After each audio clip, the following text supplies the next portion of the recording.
everyone, and welcome to Rob Has a Podcast. I'm your host, Taran Armstrong, and we are here tonight to recap this big time episode, Monday night episode of Big Brother Canada 10. What a wild ride we had tonight. With me to talk through this episode is Kirsten. How you doing, Kirsten? I'm doing great, Taran. We got 41 minutes up to the HOH results, so we've got a lot to dig into here that we definitely didn't already know. Yes, a lot of things that we needed clearing up that I feel like we got cleared up. Yeah. So we had a lot of stuff here today. Also with us to talk through everything that we just saw tonight is Aman. How you doing, Aman? What? My name is Lavina. Oh, I'm sorry. You don't even know who's joining you on your show. I mean, how unprofessional. I just assumed. I saw a thumbs up from Sam, and I just thought it was fine. I just cannot believe this. No, Whose thumb was up? No one's thumb was up. Oh, I'm glad to be back. Unexpectedly, but hey, I'm back. Yay! And what an episode. I really loved this episode. I thought it was very good. From all of the drama surrounding the double eviction, what happened in it, how close things came to going in all kinds of different directions, to the fallout from it, the various attempts at damage control and chaos that happened from all of it. The HOH competition looked pretty at the very least. And then we kind of sped through the required ads, and we got a to be continued at the end, which I thought was a great choice in such a packed episode. I think that playing around with the structure and sort of formula of the episodes is always a good thing. So, I'm pumped. So, but here's the thing. Do you think we'll get it to be continued on Wednesday as well? I don't think so, but it might depend on what we get through the week potentially. I think there's a very definitive story arc that we can tell through Wednesday's episode, and then I think there's also plenty probably for Thursday. So I feel like we can go all the way through on Wednesday, but it depends on what they decide to go with. Interesting. But wait, a TV continued for what though, Kirsten? For they've done it a couple of times in the last few years where rather than showing a veto ceremony, they'll give us a to be continued so that they can show more on Wednesday. And then Thursday is a bit rushed, which honestly would make more sense to do next week so that they can do their endurance comp right before Easter like they normally do. So I guess probably not this week. Gotcha. Yeah. Well, we've got a ton of episode to get through here. Yes. So let's kick it off. We started the episode recapping what happened with the chain of fire, I think it was called at one point by Betty. That might have been on the feeds. I'm not sure. Chain of fire. The safety chain that we went through here. I loved getting the thought process of the choices made. We had assumed that Kevin decided to pick Marty because he knew that Marty would pick Helena. Kevin explains that to us, and it's exactly what goes down. Marty then picks Helena over Jess and Gino, and he felt so bad. Oh man, I can't believe I'm in this position again. I gotta betray Gino. Oh no. And this is just a taste of what's to come, Marty.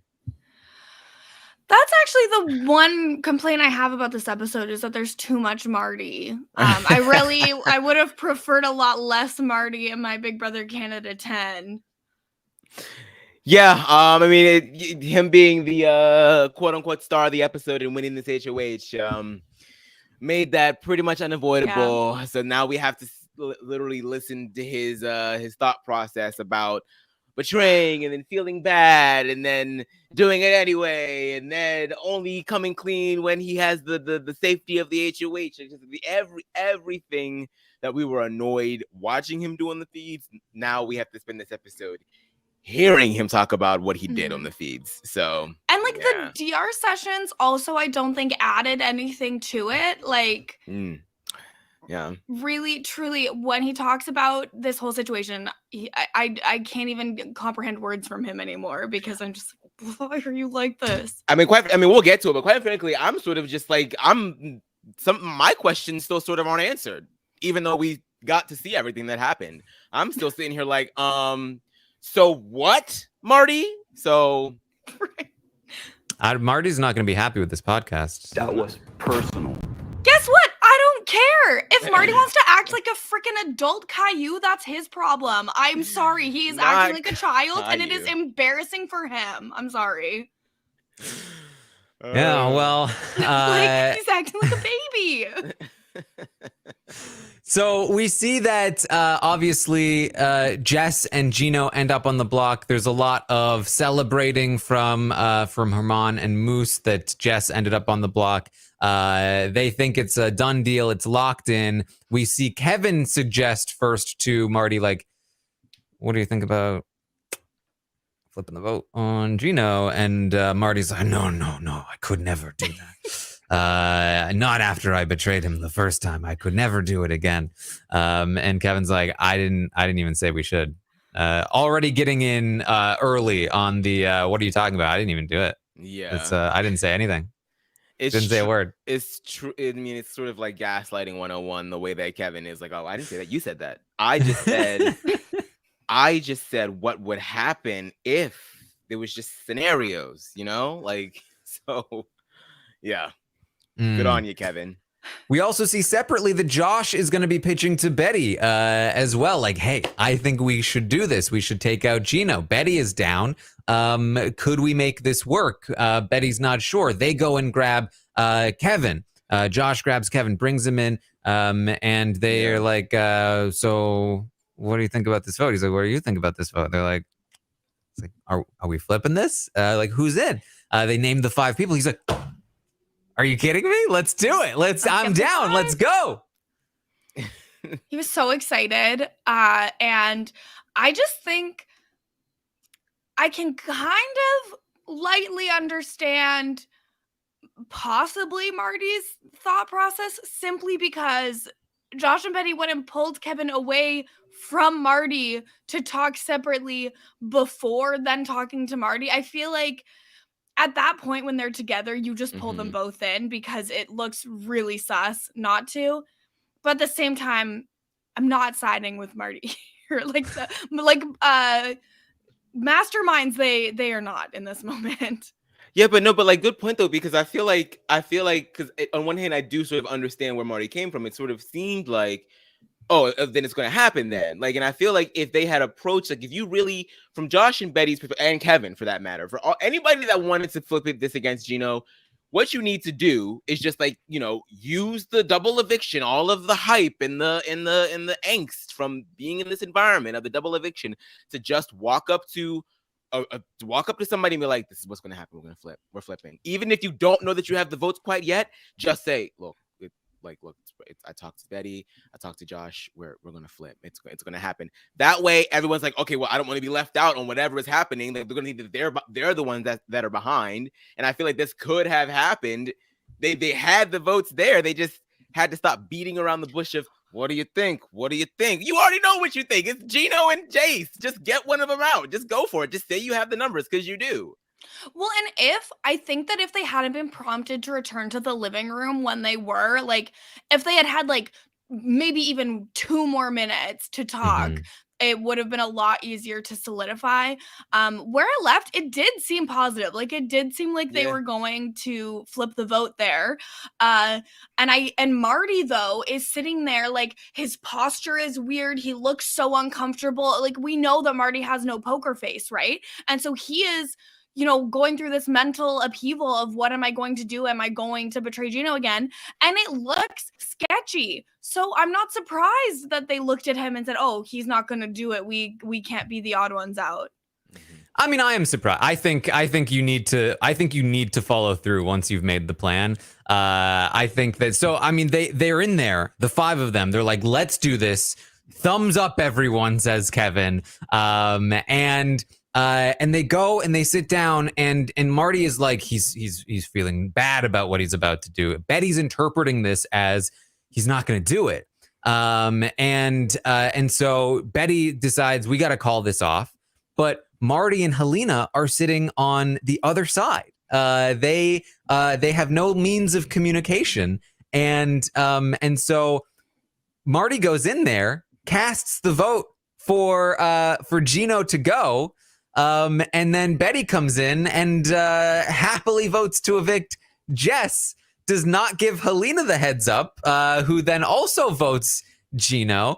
And then Josh comes in, votes Jess out, lets Kevin know, sorry, we didn't do it. Kevin's like, oh my God, I guess I gotta vote Jess. And the whole thing fails just like that. I mean, it was so close. All they needed to do was cast their votes in that direction, and Gino's out.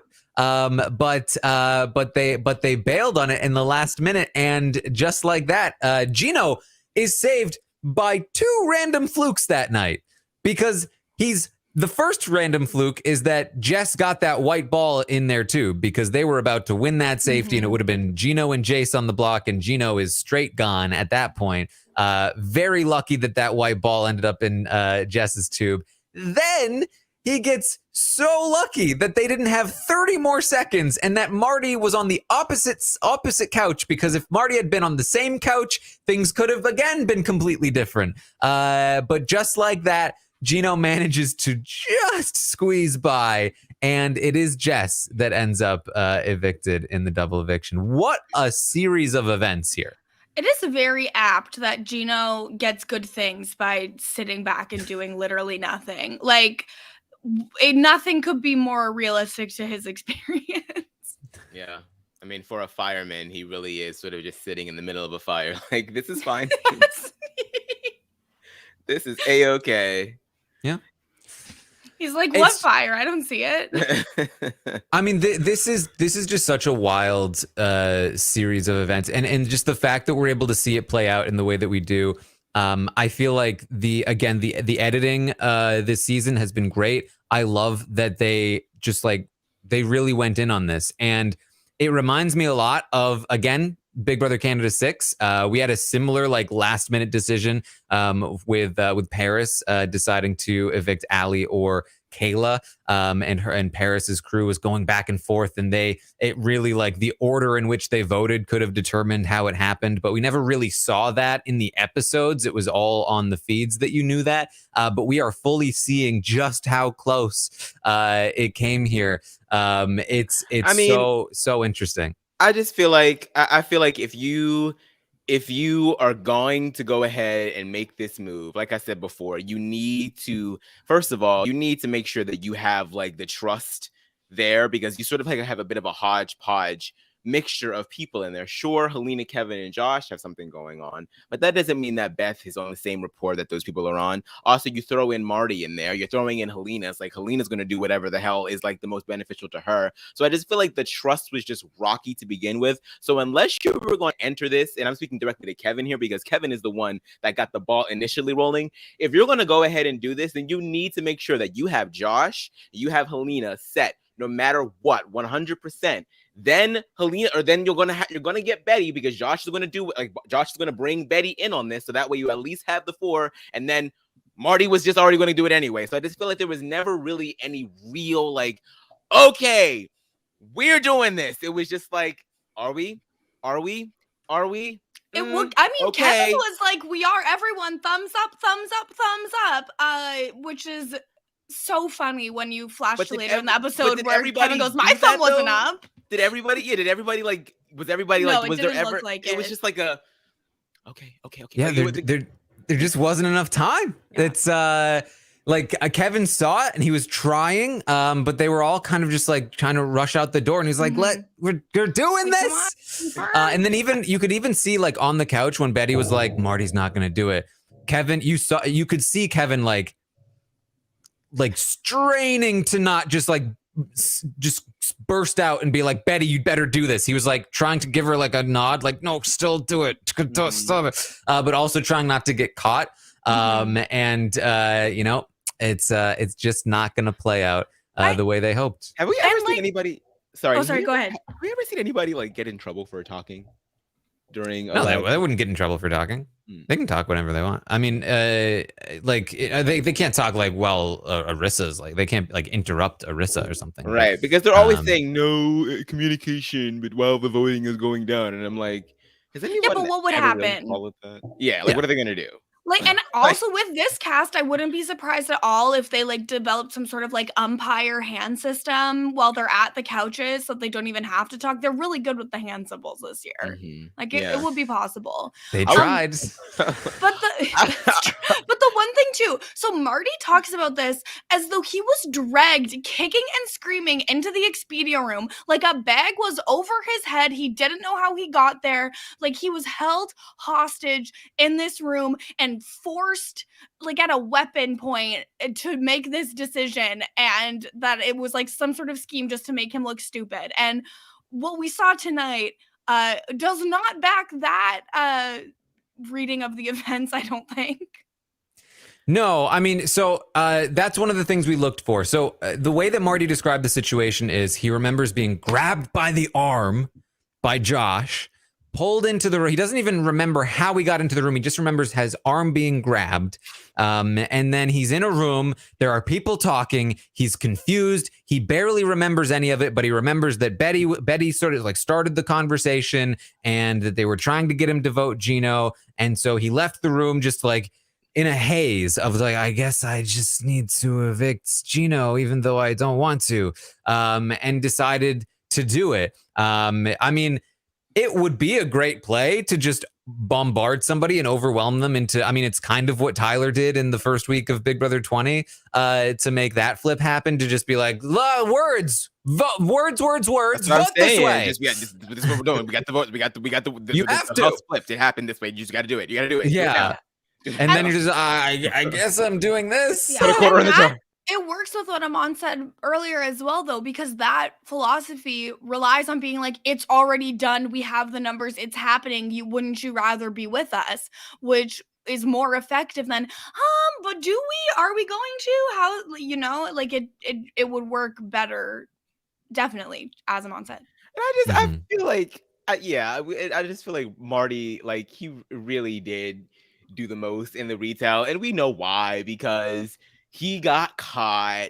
This is the second time that he's gone against Gino, and he got caught, and it didn't work out in the way that he wanted it to. And this one is even a worse transgression, because Gino was this close to getting evicted. So now he feels all of this guilt mixed with embarrassment because you done did this twice now. So now I have to sit there and tell this man, lie to his face again. So it's more like 3 times now, because you failed, and then you lied about it.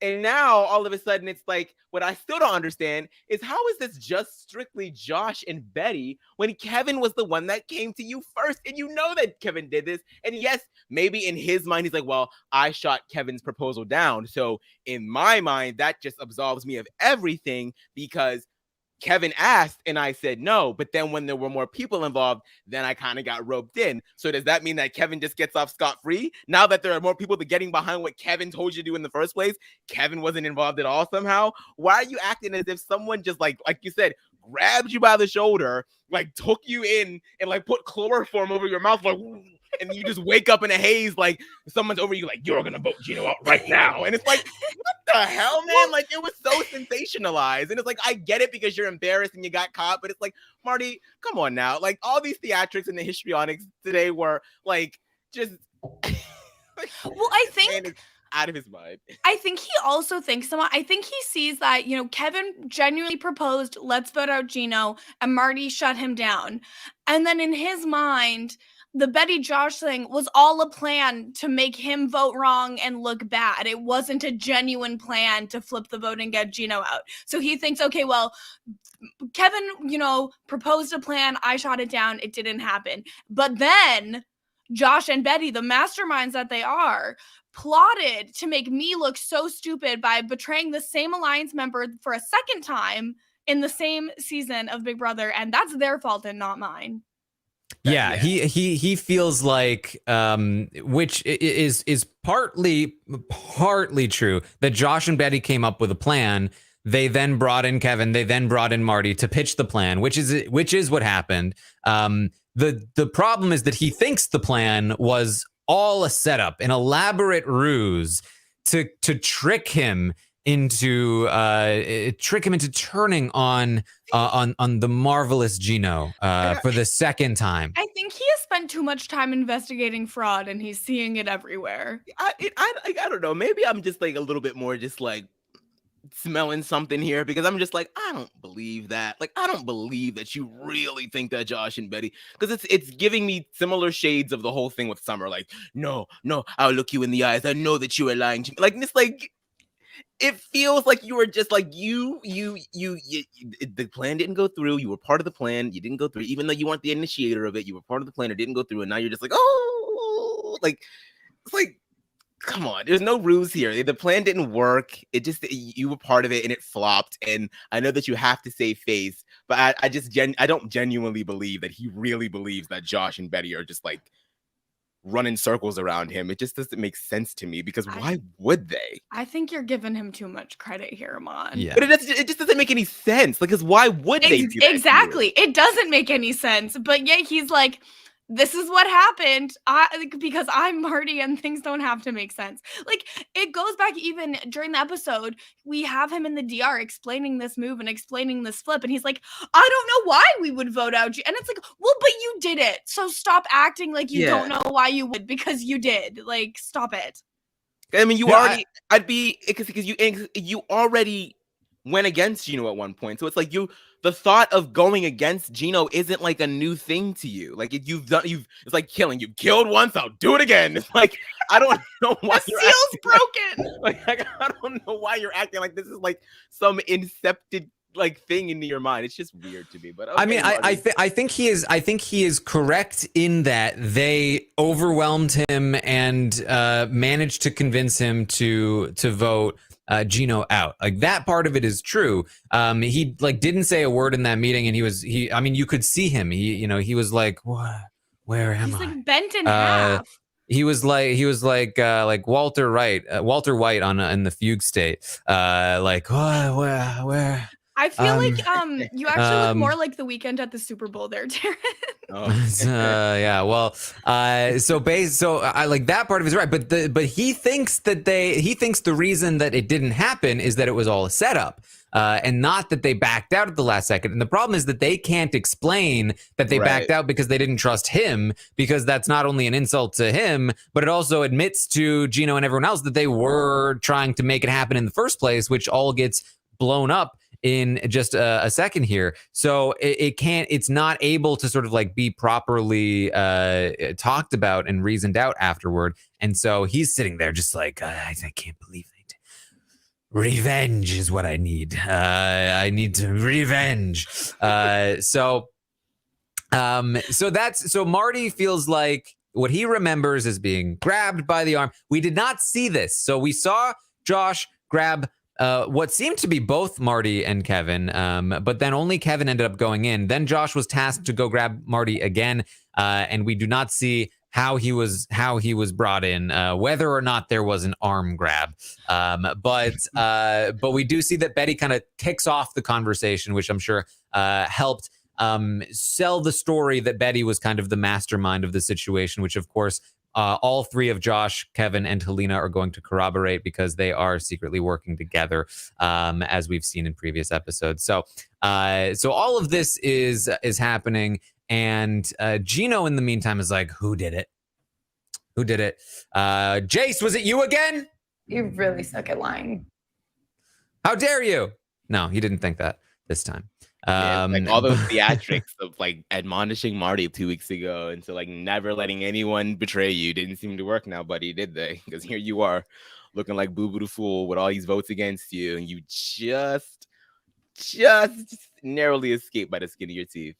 Well, and like, we know that it was a narrow escape, but only 2 people voted for him. He is acting like it was a 5-4 and one more vote would have made the difference. Like, he at this point shouldn't know that it was almost a full flip. And so I feel like his reaction is so much more than it needs to be in this situation. Well, and this is again why they should never have backed out of the plan in the first place. Because even if they do think that Marty might back out, then they're screwed. They might as well try, because if they back out and Marty wasn't going to back out, Marty is immediately going to rat them out, which is exactly what happens. Marty immediately goes to Jace and he's like, "So Betty and Josh just dragged me into a room. They just tried to flip the vote on everyone." And this was inevitable. The second Betty decides not to cast this vote, it's inevitable that she's going to take some blame for this, in my opinion. But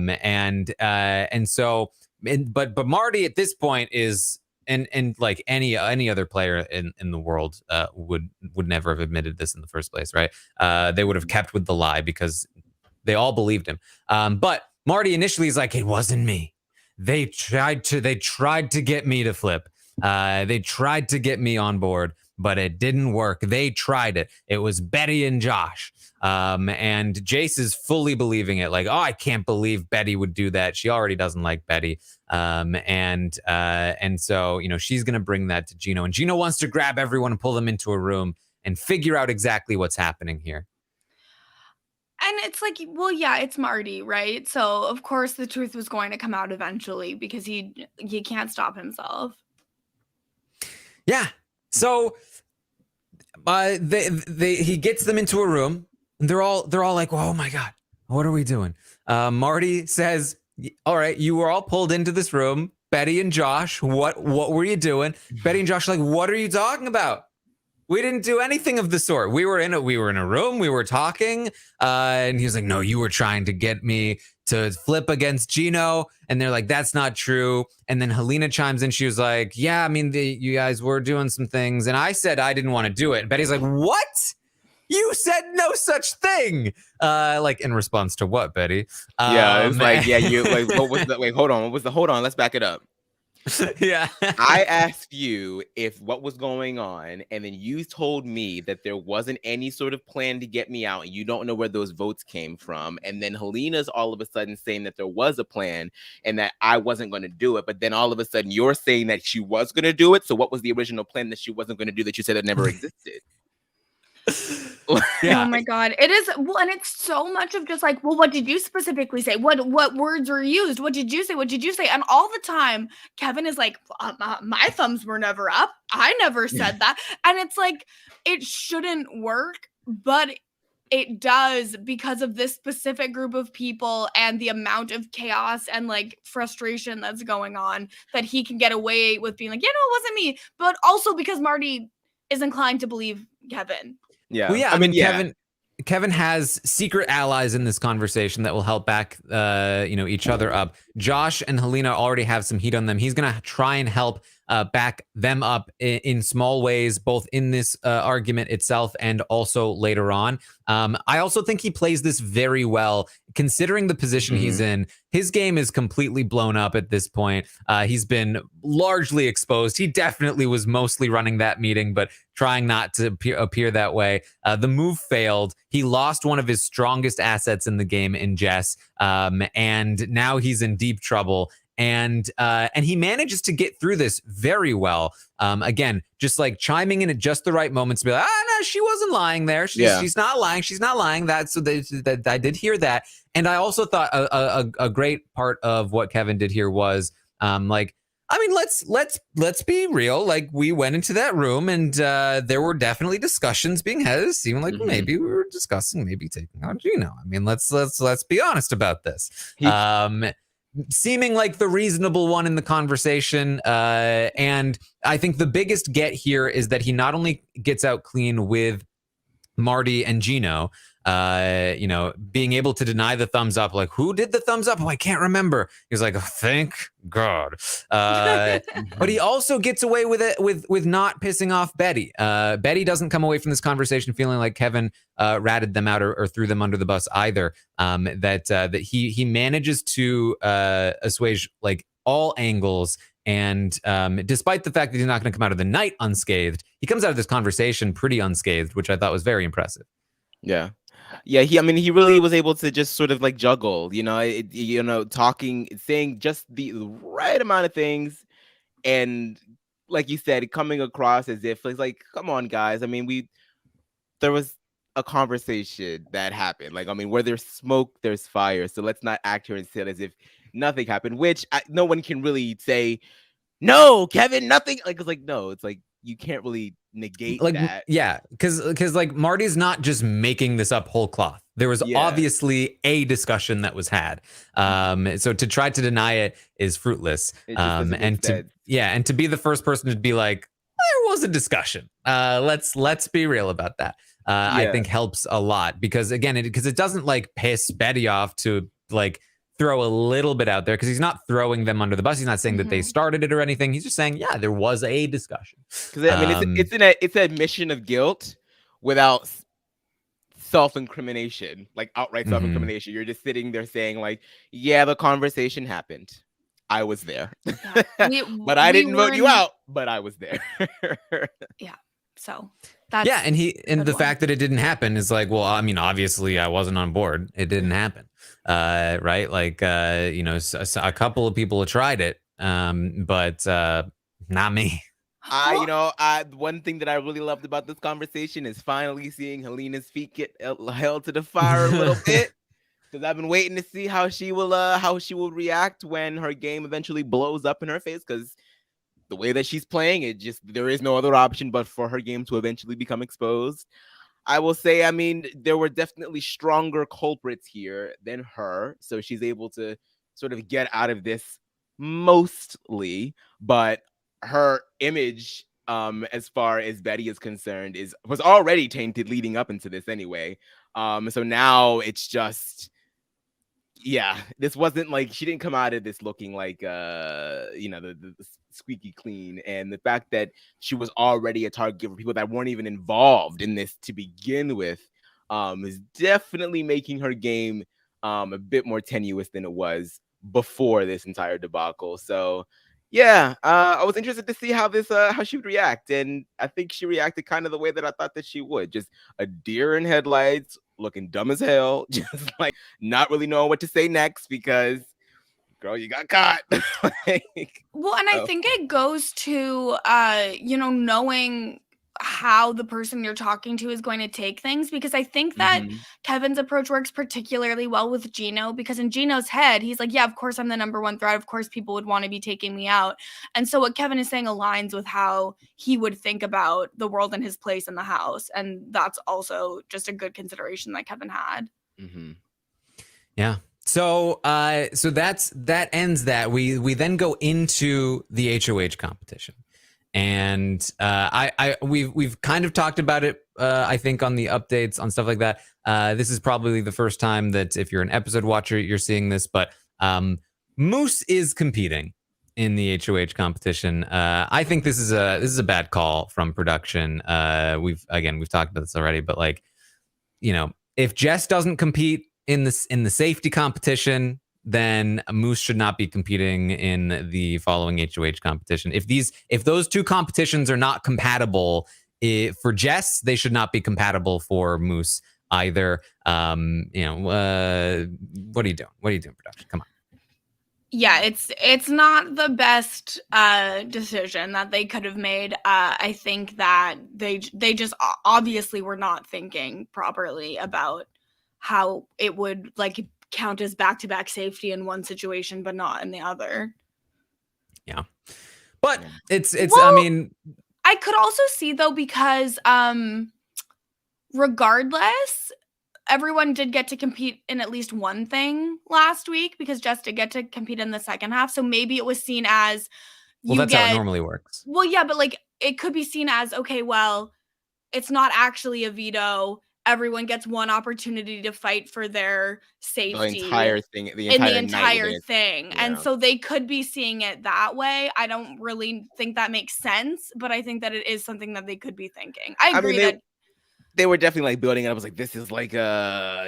Jason Gino competed twice, right? Like, so, Jess is the only person that only competes once there. Yeah. I think it's pretty clear. I think it should have been a clear call, but, again, it's we're not going to talk about it too much because ultimately it doesn't matter. But if Moose does end up winning this HOH, I do think that it would have that's been bad. It just, yeah, especially since because if you're gonna like you said before, if you're gonna say that it's not an HOH, therefore it doesn't count as an HOH, then Jess should have been able to. Yeah. 100%. I'm seeing some people saying like, oh, well, the difference is that Jess got to nominate, but Moose didn't. And it's like, well, Moose got to secure his safety and one other person's safety in that situation. So the mechanism of safety is different, but it's again like is the same. Like if the argument is that the safety competition is like not as good as an HOH, then Jess should be able to compete in the not as good as an HOH competition, exactly. Right? So because again, I think fundamentally, if Jess can't compete, Moose should also not compete. That is the clear, fair way to do it. But what are you gonna do? I guess they just wanted to, like, narratively speaking, and I'm just trying to try to like, I think we're just trying to make sense of what production did. I'm giving production a lot of leeway here, but I guess like you're just trying to just like, this was the first half of the season and now we're in an entirely new realm and everybody's on a clean slate, and it's like, I guess, girl, but all right. Yeah. All right. Well, we get to this competition. It's called red light, green light, and there is a red light and a green light, but it seemed completely inconsequential to the actual competition, the red light, green light aspect. Yeah, I think that the red light, I think it's supposed to be like the running veto, the ready, set, go one they do in US, where other like things pop up to give you a false start. So I think like it's intended to have red before green so that maybe someone will do a false start and get eliminated in that way. But yeah, I think it would have been much more interesting to have it flashing between red and green at different points during each round so that there was the possibility of like more of a possibility of someone hitting it during red, but I don't know. Yeah, I thought that they would like stop in the middle of a round. I can't stop. Yeah. Take no a break. No moving or something like. But I didn't really get it. It looked cool. Yes, the one thing I wish, other than if they had made more use of the red light, is I feel like it was really hard to keep track of whose hoop was where, and I feel like if everyone's hoop had like a different light on it, that would have been easier to keep track of from a viewer perspective, but maybe that would have made it too easy for them to find their hoops. I don't know. Maybe. I will say, despite the fact that I did like the look of this competition, it's maybe one of my least favorite of the season. I feel like it's probably one of the most athletic competitions we've seen this season. Yeah. I don't, we see that the final four are the tall, athletic guys and Marty, who's genuinely pretty athletic. Yeah, tall, longer limbs. They've got the endurance, that they've got the athleticism. It's not surprising to me that they are the ones that are going to be in the finals here. I mean, Business B. Business B. Killed it, but again, not surprising that we that see one round when they results. all get it in one shot. She's just like, "Oh, is it over?" I'm like, "Damn." Oh, I felt for her in that moment. I feel like that would be me. It's so demoralizing when they just get it like immediately. Yeah. But I also felt like the competition could have been shorter. But what are you gonna do? Ultimately, we see that Marty wins the HOH. After all that drama, it plays straight into and this is again like the perfect result for the episode, where all of that stuff becomes extra relevant now because Marty is the HOH, and how is this going to play into Marty's nominations and what he decides to do? We're not going to find out entirely in this episode, but we are going to see Marty winning the HOH, and he's a happy elf. This is one happy elf. I couldn't help but just sort of like roll my eyes a little bit when he won. I mean, good for him because he was in a really bad spot and he won when he needed to. But it was kind of like giving me shades of what's his face in that one season of Survivor when they're all trying to get his ass up out of there. He's like, "This is my island." I was like, "Oh God!" And they're all like, "Shut up!" that's kind of where I was. Is Marty Troyzan? That's honestly, it would explain a lot. And so I would tell everyone on BB Twitter to watch out because he will be searching your tweets for his name and he will block you preemptively. Oh boy. That's fine. I welcome it. Yeah, I'm like, okay, cool. I'll block you first. Don't worry about it. So we get we very quickly, I mean, that portion, we're 40 minutes into the podcast. We're about 40 minutes into the episode at this point. There's very little time to get to again, there's sort of like obligations in Winners and Wendy's. Two W's there. Didn't even realize that until now.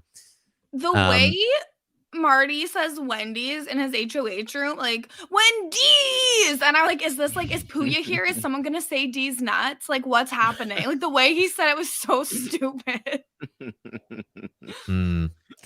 Yeah. Well, you know, he's excited for Wendy's because he's gonna see that Kevin Martin, his favorite player of all time. But first, he's gonna get a winner's look. And he's not even happy about winning this HOH. He's still very hurt. Hurt. Yeah.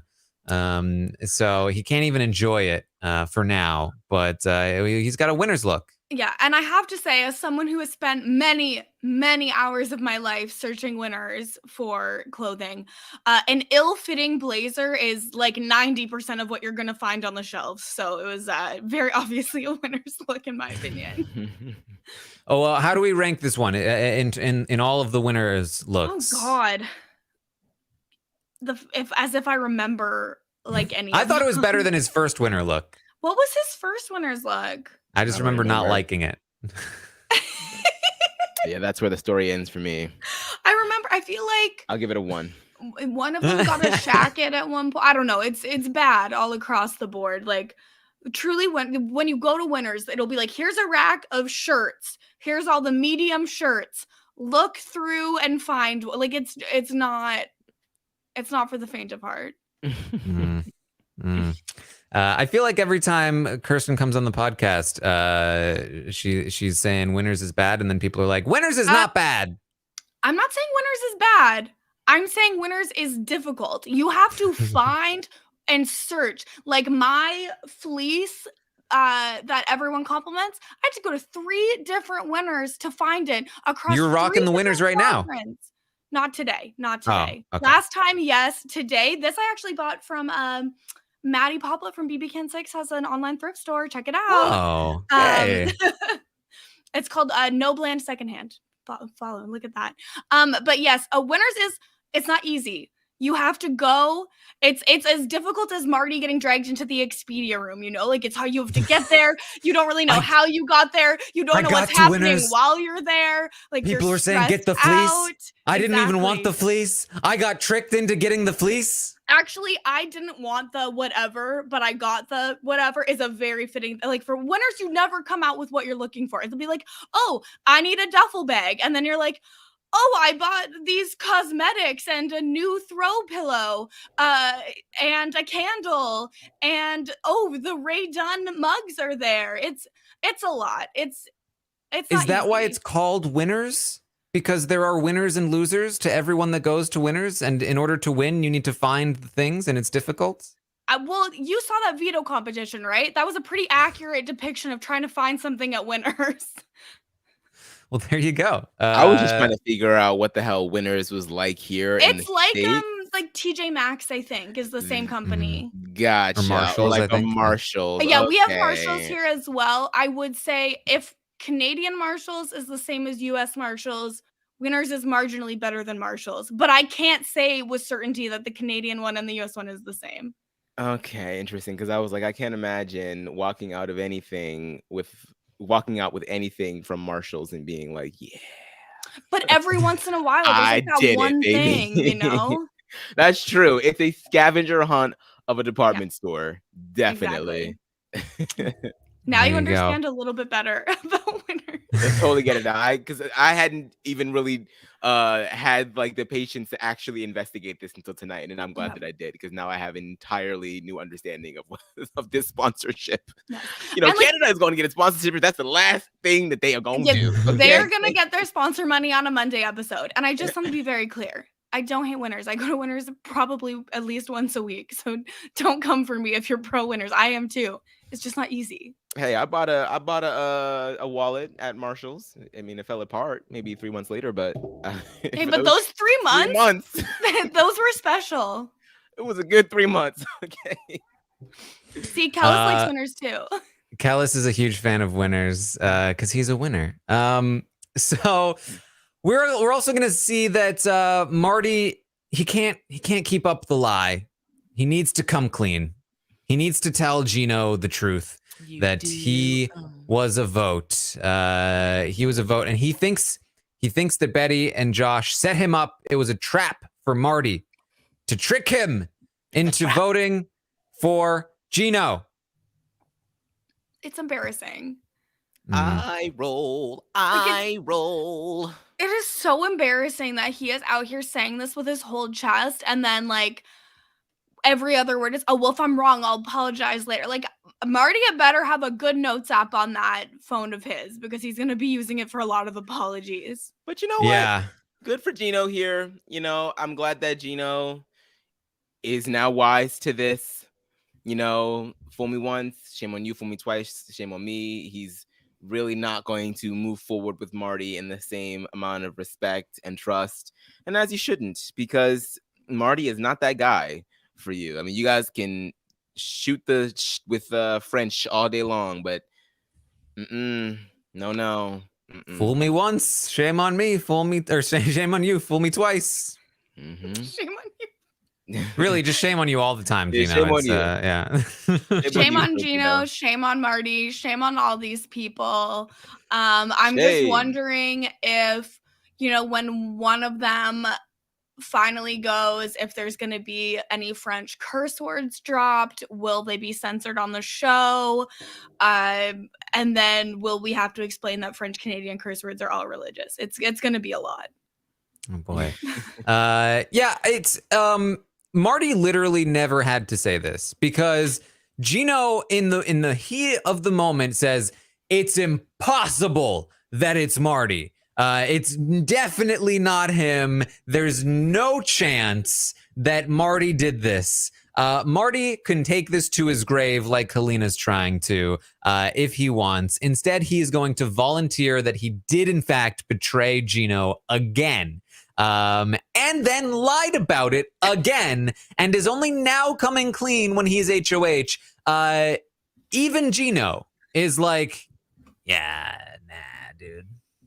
I don't know if I don't know if he doesn't need to say anything. I think that he does need to come clean. I mean, for Marty, because he can't keep a secret, yes, but which is why he should have said it to begin with. He should have never tried to lie. Yeah. I just don't know if he needs to come clean now. You know, like, because I mean, you're already HOH. You can continue this ruse if you would like to. I do think as time goes on down the line, especially if Helena and Kevin remain in the game, they can use that against you at some point, and they probably would. So he does need to come clean at some point and at least get in front of it. I just don't know if you need to be sitting up there in HOH knowing that he can't touch you and then saying it, because then it's like, well, what is Gino going to say at that point? He's going to be like, well, I'm coming for you. Like, of course he's not going to say anything. You waited until you were safe to say something, which makes it even worse and just makes you look really pompous, and like you're trying to appear as if you're asking for forgiveness, even though you have the HOH crown on. Like, it doesn't work that way, Marty.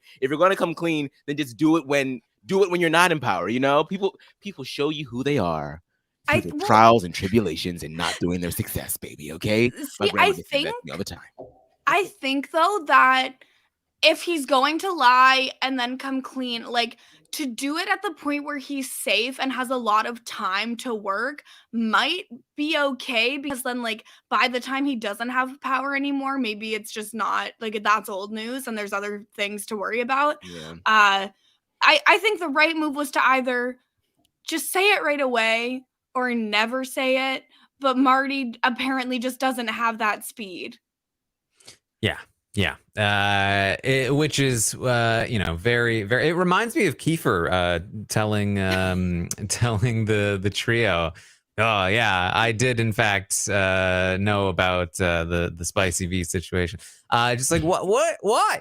But we're gonna go to Wendy's and see Kevin Martin. It genuinely, if you have not followed the feeds, Kevin Martin is Marty's favorite player. He references Kevin Martin all the time. He's always said Kevin Martin would not approve of what I'm doing. Kevin is smart. I'm not doing a smart thing right now. Kevin would tell me that I need to be smarter. And so he's very excited to see Kevin Martin. Kevin, looking great in his setup here, is going to give Marty some advice. He says, "Hey, the competitions are getting more and more important as we get down in the numbers." Now, one thing that we anticipated seeing is that Marty all week long has talked about how Kevin told him to trust his gut. And Kevin has been trying to use this line to manipulate Marty. Marty's been quoting the line a lot about, he told me to trust my gut. Not in the episode. I think they had to use the parts of the message that made it seem like Kevin has been watching Marty play more.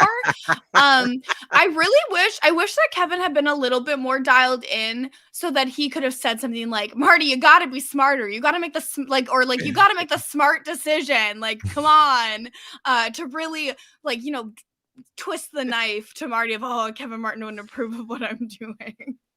Well, I was curious, so I have an answer from Kevin Martin. He said, please do not tell me that Kevin told you that he did not say that, because no, please tell me that. Please tell me that. I wish that were the truth. Kevin said, "I did say lean into your primal instincts and yes, trust your gut." Okay. Well, I'm glad they didn't show that. I don't need to know anything about Marty's primal instincts. Absolutely not. No, thank you. So unfortunately, Marty did not dream it up. I was kind of hoping that would have been beautiful. That would have been one of the most incredible things to have come out of season 10 has been chaotic and entertaining. And Marty just fully imagining that would have been chef's kiss. I would have lost my mind. And then Aman would have broke his chair. Marty eventually loses the game. And it's like, Kevin Martin told me to trust my... Kevin's just like, dude, I asked you what you got from Wendy's. I didn't say any of that. Did they say what they were ordering this time? I can't even remember. Spicy chicken. And Marty got the chicken strips, I think. They are all about the spicy chicken this season. I'm all about that chicken. Is good. We really thought that they were forced to, get different things every time to really showcase the menu, but season 10 proving that is not the case. I get the same thing each and every time. It's so good. Oh, I want some right now. Oh my God, I'm about to order some Grubhub. Literally. Just go with your primal instinct, Aman, and trust your gut. My primal instinct is telling me to order some spicy chicken right now. Man, look at this is what happens when Big Brother Canada delivers good episodes. We're all about we're all about winners. We're all about Wendy's. Oh, no, I didn't say nothing about winners. Listen, I'm out here. Sponsor me. I'll post a Wendy's ad. I'll post a winner's ad. I could be persuaded. You can buy me to be nice. I can be bought. So that's we're gonna see. Marty talks to Jace in at Wendy's, but this is just pretty much a repeat of what we saw before. We see Jace and Gino talk about how Marty's the vote. They don't trust him. And we see Kevin check in with Marty, and Marty is describing the situation, and he gets. I apologize. I was going to bang on the desk, but I have a kitten on the desk right now, and I don't want to scare him, so I cannot reenact the bang. Aman, please bang for me. Well, you have to also yell, "I want revenge!" Revenge. And then Taran in the other room goes, "Was that the HOH?" Yeah. Yo, Summer was like, What? Marty later describes this as, you know how upset I was. I almost broke my hand on this thing. He's I'm just really shocked because I wasn't paying too much like close attention. Because when was this? Was this Saturday or was this Friday? When was this? It was Friday. It must have been Friday. Yeah, because it was Friday because it was before and then Noms. the feeds went down for a long time, right? Right. So and people were like, "Oh my god, did he punch Kevin?" Yeah. So yeah, when everybody was like, being sleuths or whatever, trying to figure out what was going on, and someone was like, I think it was when he like banged on the thing. I thought that we had reached a consensus that it wasn't that, because what we saw in the feeds was him like lightly tapping, but then what we saw today on the episode, like that's not what I saw in the feed. So I was just like shocked that when he did it, I was like, oh, because I remember him doing something like this on the feeds, not bang bang bang. So I was just like, oh, okay. I feel like it's been a wide range of like gesticulating. Yeah. From Marty, it goes from like just a that little was like loud then for him, because in the storage room it was like boom, boom, boom. Yeah. Like, wow, Marty. I mean, it also could have been a little bit exaggerated after the fact as well. Like we don't really know. I mean, they heard it from all the way downstairs. But they could have heard like, and it was just like a little like thud, and like, oh, it's wild that we can hear it from down here. And then for the show, they like give us the audio from the HOH where it's much louder. Like, who knows? I would believe that they could hear it from there because he is having a temper tantrum like an adult baby. Enough. You friggin' hurt me. It's funny because I've been playing that clip for a while, but what you don't know is that those hits are. You friggin' hurt me. That's him slamming his hand against the table. I don't know why they kept the feeds for that. Like, I would have loved to have rolled my eyes at all of this. Like, I want to be annoyed by this. Like, show me so I can be annoyed. Well, I'm annoyed without having seen it. You should join that club I'm on. I just feel like that was just such a. This is what we want to see on feeds. We want to see these players when they're dealing with stuff like this. Like, I don't know why we can't be a fly on the wall for moments like that. Get it together, Skippy. Come on. Yeah.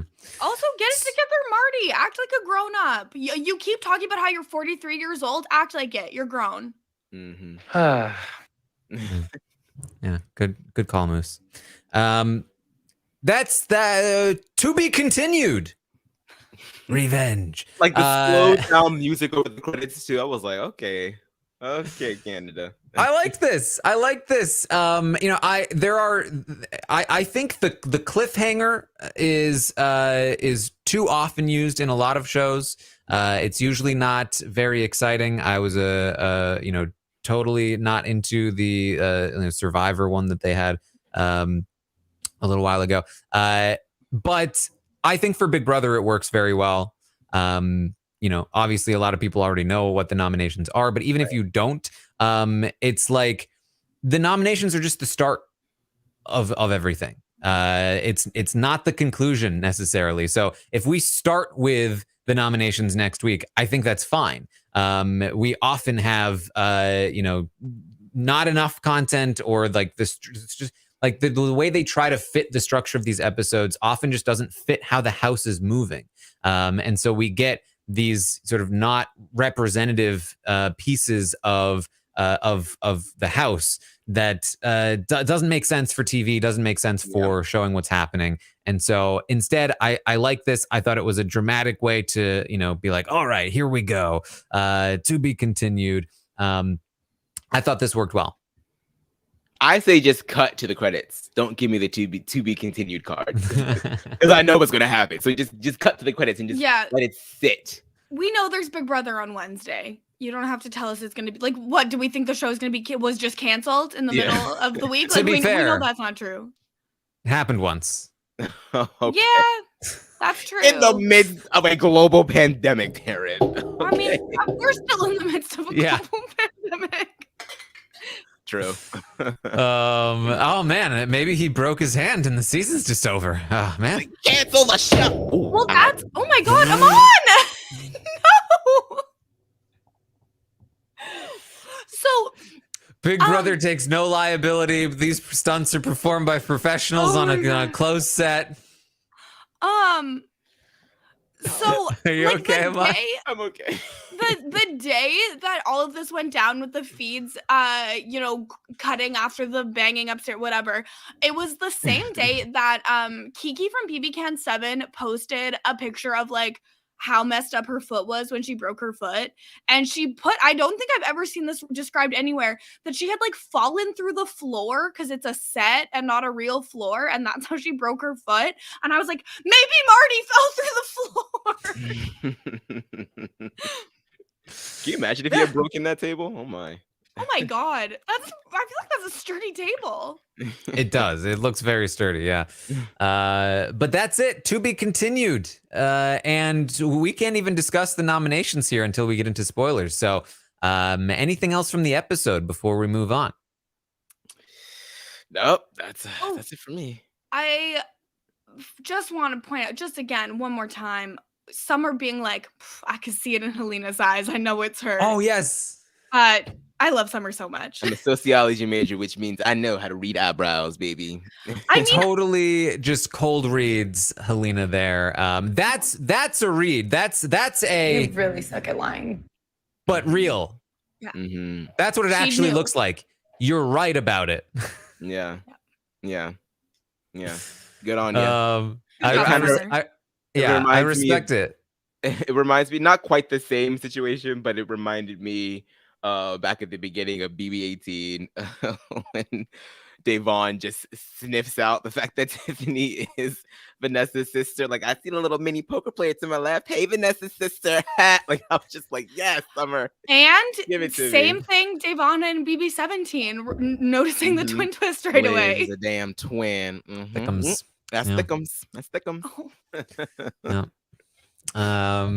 So, all right, let's get into the spoilers here so we can talk about the nominations and everything else that's gone on. We also had a veto and a veto ceremony. So lots to update you on in the spoilers. If you are not sticking around, make sure you, of course, tune in over on Wednesday. I'll be recording, not live, but during the know-it-alls, we'll record a Wednesday recap. And then we'll go Thursday with another eviction. Should be. I really feel like this has the potential to be an all-time Big Brother Canada week here with how they are editing the episodes. I feel like we could be in for something special. So make sure you tune in as the week goes on. But before that, Honestly, let's talk. I just want someone to just put together a supercut of the amount of compliments that Taran has been giving to the edit this entire season, and just put it all together at the end of the season, just so that we can relish in this moment, because we have sat through seasons and seasons and seasons of just horrible edits on Big Brother Canada's behalf. And it is just nice to see that that Taran. Oh my god. It is just nice to see. Well, and okay, but It's just nice to see that Taran is, able to put his stamp of approval on all of these edits. I think. Yeah, I mean, it's celebrate like this moment. I sometimes get in a spot where it's just like, man, I feel like all I do is complain sometimes. But when I like a thing and they're doing well, this is great. Yeah, no, it's great. It really I'm is. not It is. afraid to compliment when they're doing well, and No, I'm you very shouldn't be. pleased. I Yeah. said that's what I'm saying. We should Yeah. memorialize this and commemorate it. I- because it's a great thing. I would also like a compilation of Taran covering one conversation and then this clip of, in any normal season, that would be the whole day. Because that's also, I feel like, been every day this season. Yeah. All right. Let's get into the spoilers. The Office of Civil Defense has issued the following message. This is A spoiler. warning. A spoiler. Warning means that an actual Spoiler. against this country has been detected and that protective action should be taken. All right. Okay. Who's on the block, Taran? Who's on the block? Well, Tell us. who went on the block is a good starter at least. Marty decided to nominate Josh and Betty Come on, don't For- react. That's bullying. revenge. Well, they're masterminds, obviously. Yes, he needed to get back at them. Now, something that the episode did not cover, it probably won't because it's just a little bit in the weeds, but Marty told Gino he wanted to evict Josh to get back at Josh and Betty for trying to trap him into voting Gino out. Gino suggested, instead of nominating Betty, why don't you nominate Moose next to Josh to help increase the odds that Josh doesn't win the veto and stuff like that. Moose already offered to be a pawn. So Marty, who's telling Gino, I'm willing to do whatever it takes to make it up to you, Gino. I'll do whatever you want. Decides to tell Moose, okay, Moose, you're going up on the block next to Josh. Moose says, but then Betty can win the veto and take Josh off, and then they're both safe, and I'm screwed. And Marty's like, oh, I didn't think of that. And he goes back to Gino. He's like, Moose told me, what if Betty wins the veto and takes Josh off? And Gino's like, who cares? And he's like, okay. But then a third factor came into play, something that they have not, again, probably won't cover on the episodes, but Betty has been pretending to have a secret power. She has intentionally been trying to make people think that she has a power. Not a great play in Big Brother, because it just makes people want to put you up to flush it out, which is exactly why Marty then goes back to Gino again and says, I thought of something else. Betty has a power. We need to flush it. Betty needs to go on the block. Gino agreed with that reasoning. So Marty went back to Moose and said, I'm actually not putting you on the block. Yeah, baby. Don't worry about it. And Moose is like, great. And he's like, but I will use you as a replacement nominee if one of them wins. He's like, oh, okay. All right. And then also we get Betty being like, Canada, please give me a secret power because they all think I have one anyways. It's like, honestly. You did that. Why did you do that? Yeah. So those are the nominations, Josh and Betty, with Josh as the intended target, except Marty is going to eventually change his mind and want Betty out before Josh. And part of this is that Josh has been doing a good enough job of trying to reconnect with Marty. Also, people like Kevin and Helena have been continually putting it into Marty's head that Betty was the ringleader, not Josh. Betty was the one pushing it. Josh was just going along with it. Betty was the person. She's the mastermind. She's the one. And so he eventually decides he would prefer Betty to leave. Then we get to the veto competition where Kevin wins the veto. Kevin wins the veto. Kevin has the veto, and obviously he's hoping to protect Josh in some way. Now, at this point, the votes are there to keep Josh if he stays on the block next to Betty. So Kevin is just exploring options. If I use the veto on Josh, who could we get up on the block? Who could we potentially send home? Obviously, Kevin's initial plan, the ideal scenario would be that Herman goes up on the block and Herman goes home. Herman is the one person that Kevin hasn't really connected well with and that seems to want to target Kevin. So his goal is to get Herman on the block. The problem is that Marty has already promised Herman that he will be safe. And Marty is telling the cameras, there's no way I will do that. No, sir. Not after I said in front of Canada, which wasn't even in the episode, that I would never backdoor, that the backdoor is not the way that I should go. I begged people that you should not backdoor a 43-year-old man. And for me to then go and backdoor Herman, no, I will never do that, Canada. So Kevin has a tough hill to climb. He is going to talk to Gino and to Jace, try to convince them. Marty decides after some prompting from Kevin that, hey, we should test Gino to see if he's willing to let Herman go on the block because Kevin is concerned that they're secretly working together. Marty gives Gino the test. Gino agrees with the plan. We should target Herman. And Marty goes, oh, all right, then I guess that's what we're doing. So Kevin uses the veto on Josh and Herman is backdoored. That happened today. Oh boy. And, feeds have been going wild the whole time we've been recording. Yes. So Herman is now on the block against Betty. There are 7 votes this week. You need 4 to decide the outcome. Now, because of all this nonsense, Betty's on the block instead of somebody like Moose, which means that the votes are very tight here. Obviously, the crash test dummies, which are what Josh, Helena, and Kevin call themselves, they are a very tight voting block of 3. They need 1 more, which means that Herman, if he wants to stay, needs to get Moose, Summer, and the showmans, Gino and Jace, if he wants to stay. He has already gotten to work. He had a long conversation with Summer.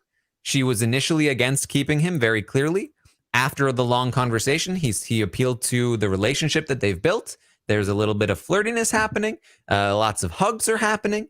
And he also says, hey, I hate this Marty guy.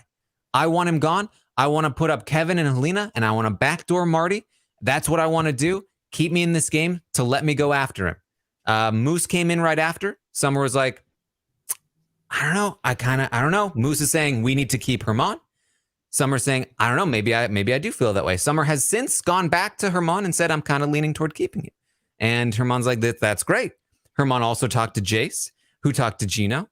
And they're also considering keeping Herman to spite Marty. Jace is saying, do we really want to go with Marty, Kevin, and Helena? Or do we want to go with Herman and pull in Josh once Betty's gone? And so all of a sudden, it's looking like Herman might have the votes to survive this backdoor. There's conversations happening right now. They've already talked to Josh. Josh didn't offer much resistance, but obviously he's going to rat the plan out to Kevin and Helena. We'll see what happens when they strike back to try to get these votes back off of Herman's side. But this could be a back and forth. This could be a fight here this week for Herman. He has a chance, and it seems like a pretty decent one at this point. But we haven't yet seen the counterattack, and who knows where this week ends up going between Betty and Herman. I mean, it seems sort of like a no-brainer to me as far as like the people and whom it would behoove to keep Herman. Like, I kind of understand there's the connection that Betty and Summer have, but Summer, is Betty going to help you get to the end? Is she like I just don't see it. Gino, you already know that having Herman in this house is better for your game because once Herman is gone, you are probably next. Jace, Jace, she could gotta go either way. Whatever is best for Gino is best for her. And Moose, he's like your biggest ally in this game. Like, you hardly have any alliances as it is. So losing him is clearly not what you need to have happen. So I feel like as long as those 4 stick to that plan, I feel like Herman should be good. I don't know, especially, I don't know why, like, I don't even know what Helena and I think the only way that this gets flipped over is if Josh gets to Summer and to Moose and says, we need to turn on Herman. But like, I don't know what's the argument there in getting rid of Herman over Betty. I fully expect when Josh talks to Kevin, for Kevin to tell Josh, we need to come up with some kind of lie. We need to come up with some kind of whatever it is. You won't believe what Herman said about you, Summer. Herman is secretly working with the showmans. We can't trust Herman. We need Betty. Whatever it is. The problem is that Josh isn't much of a pusher. And it's difficult to see him pushing too hard in that direction. But as we said, as of right now, I would say the votes are there for Herman to stay, but we haven't seen any kind of pushback yet. And the pushback could easily push things back into place, or they could help solidify them on the other side. Still far too early to tell at this point, but very interesting stuff. Definitely way too early. But like you said, I feel like some sort of they need a drastic play, and I just don't know what that looks like. I don't know how you succeed at that yet, but there's plenty of time to find out, I guess. Yeah, it's the thing where like it's Monday. If this was happening on Wednesday, I'd be like, "Oh, it's locked. Nothing will change." But since it's Monday and it's BBCAN 10, who knows what could happen? Mm-hmm. Yeah. I just feel like So there are just certain people that it just wouldn't make, like, I feel like for Yeah. Gino, like, Gino, it doesn't make sense for you to vote Herman. Under any circumstances, it doesn't make sense, especially in service of Marty. It doesn't make any sense at all. And Yeah. the same for Jace, definitely the same for Moose. So you really just need that one last vote. So as long as you can just bunker down with Summer, I just think that there's, hey, you know, in any other season, maybe Yeah, exactly. but not with BBCAN 10. No. And thank God for that. Yeah. Interesting stuff. We will watch it play out for the rest of this week, I'm sure. I mean, this season just, again, continues to deliver. Like I said, I think the episodes, we get to the Wednesday episode and it's Josh and Betty go on the block. Kevin wins the veto, orchestrates a plan to backdoor Herman. It looks like Herman is dead in the water. We get to Thursday and Herman immediately turns it around and there's a back and forth between who will stay. And it's a battle between Kevin and Herman for the reins of this entire game right now. This has the potential to be some seriously good television, and the way that they've been editing so far, I'm excited to see how it plays out, because this is good stuff. Yeah, Hell yeah. definitely. All right, well, that's it. That's our Monday recap here. What an exciting time to be watching Big Brother Canada. We've got some great stuff going on. Yeah, it's definitely been, no week has been boring. No week has been boring. They've been a lot of things, aggravating, annoying. You make you want to pull your hair out, but never boring. Never boring. Yeah. All right. Well, that's what we have for you tonight. Thank you so much for joining us here. I will, of course, be back tomorrow morning at 11 a.m. Eastern to update you on everything else that happens tonight. We'll see if any other things shift here. Betty has already seemingly caught on to the fact that Summer seems to be potentially flipping. They're having a conversation, I think, right now, or recently at least. So I'm sure there'll be plenty to update in the morning tomorrow. Also tomorrow, the roundtable. The roundtable at 8 p.m. Eastern. Lots to talk about in terms of where the house has shifted, where the players are now, what kind of ratings they should receive, and what this means for the season moving forward. No better time to check out the roundtable than tomorrow night. And then, of course, again, Wednesday, I will be live on Twitch watching the episode live with all of you and then watching Survivor as well. Survivor's been very fun. And then we'll have a Wednesday recap for you. And I'll also be recording my Survivor Stock Watch podcast as well. So make sure you check out both of those, and check out Claire on the Taran show. All kinds of good stuff coming. And find me over on Twitter at Armstrong Taran. Kirsten, what are you up to? So right now, Temptation Island is on, and Maggie Morgan and I are covering that over on the Hot Dummies on Islands feed. It's been super fun. We just had Laura Gerard on last week. She was great. As well, Bridgerton Season 2 dropped very recently, and we are covering Season 2 over on Post Show Recaps. Myself, Sasha Joseph, Geneva Guadalupe, and Sarah Carradine. So that's been really fun. As well, I have a weekly BoJack Horseman rewatch podcast with Lindsay Wilson over at BoJack Horsepod, and you can follow me everywhere at Kirsten Said What, including twitch.tv/Kirsten Said What. All right, Aman, what have you got going on? You can follow me everywhere, and I'm on Adwin. Still got the Drag Race podcast going on over at RHAP Wrap Up, Fiona and Beth. And you can always join me and Matt Lagoria over at the Quiet Room, covering all things Glee, baby. Yeah. That's all right. Okay. Thank you all again for joining us here tonight. And we will see all of you next time.